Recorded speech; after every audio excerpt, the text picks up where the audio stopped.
Would you mind taking these sheets of paper and roughly outline the position in which you discovered the body? Outline it in scraps of paper? If you would be so kind.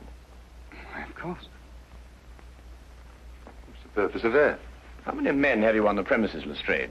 2 outside. Why? Oh, good. I wonder if you'd mind taking them into the garden behind this window and making a thorough search of the premises for a radius of 30 feet. Looking for what? Anything that doesn't belong in a garden.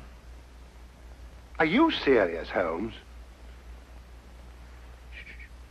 Completely.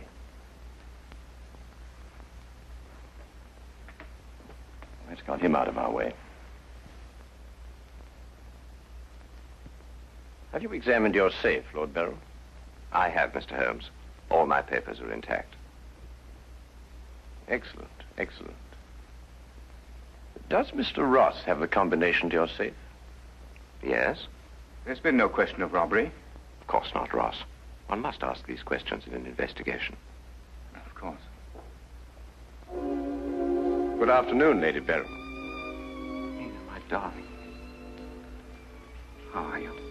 I'm all right, George. Quite all right. You must rest. This experience must have been horrible for you. It's all right. It didn't last long enough to be too difficult. I don't know how, but Holmes has solved the entire thing. Has he really? Not entirely, Lady Beryl. Not yet. Do you expect to? I can only hope to.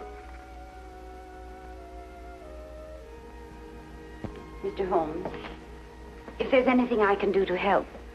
If it would not be too much of an imposition, Lady Beryl, I would like you to retake the position in which Mr. Ross discovered you when he entered the room. Mr. Holmes, my wife has had a harrowing experience. Please consider her nerves at this point. You're forgetting, Lord Beryl, that your wife confessed to a crime she didn't commit. The circumstances are somewhat exceptional. But if Lady Beryl would rather not... It's quite all right, George.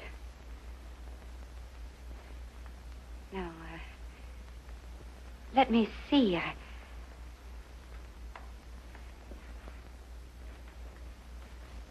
I was standing here. Exactly there? I believe so. Mr. Ross, are you quite certain that is the position in which Lady Beryl was standing? Well, if you'll pardon my saying so, Lady Beryl, just for the sake of accuracy, you understand, I believe you were standing just a bit further to your left. A little to your left, Lady Beryl. Like that? Yes, I'd say right there. Good. Now, Lady Beryl had a revolver in her hand. Mr. Holmes. That is correct. In which hand? My right hand. Mr. Ross? That's right. Lady Beryl's right hand. Lord Beryl, do you happen to have a revolver in the house? Yes, I have. May I have it? I'm not going to ask my wife to... Yes, I am. If your wife has no objection. Of course she has objections. I have no objections, Mr. Holmes.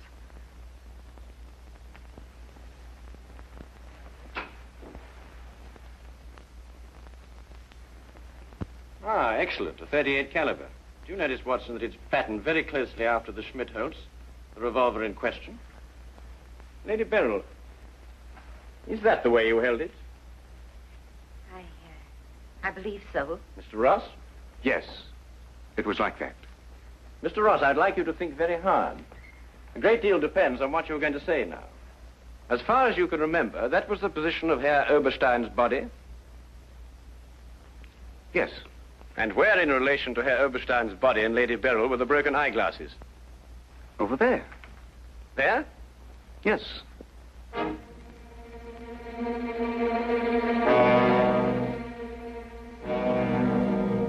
Watson, were there any glasses on the floor when you found the body? Absolutely not. You're positive? Positive. That's right. I didn't know what I was saying. There were no glasses on the floor at all. There weren't any glasses on the floor when you found Lady Beryl bending over the body. But there were when you sent Herr Oberstein crashing to the ground.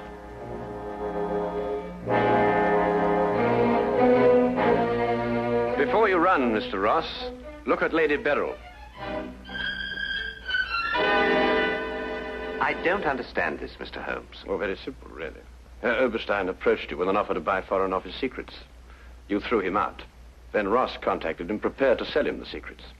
Well, there's nothing missing from the safe. Of course not. If you sold anything, you'd have been found out.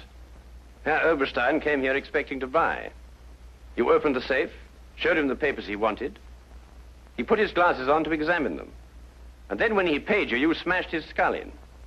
He fell, breaking his glasses. His revolver dropped from his pocket. Then you replaced the papers, pocketed the money, and left. It's a lie. Why, you filthy... The unfortunate point occurred when Lady Beryl discovered the body. You read the evidence incorrectly. I thought the gun was my husband's. Similar, but not the same. And the glasses. A very common variety of frame. You gathered up the pieces, except a few fragments, and threw the frames away. Yes. Then you lied to protect your husband. Yes. Nina. Brilliant, Holmes. Absolutely brilliant. Thank you, Watson.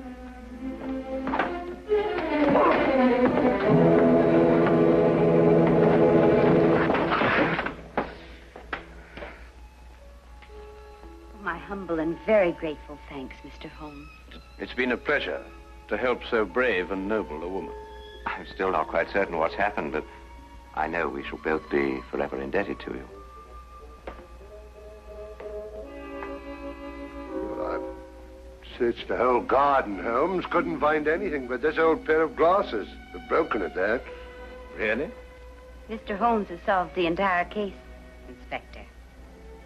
He has? How? By the little things, Lestrade. The little things that one must remember. The little things that make the difference between success and disaster. One must never forget that the difference between... Good heavens. Watson, What is it, Holmes?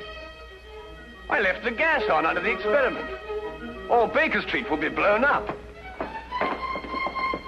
Holmes, I turned it off. No. Stay. Hold that.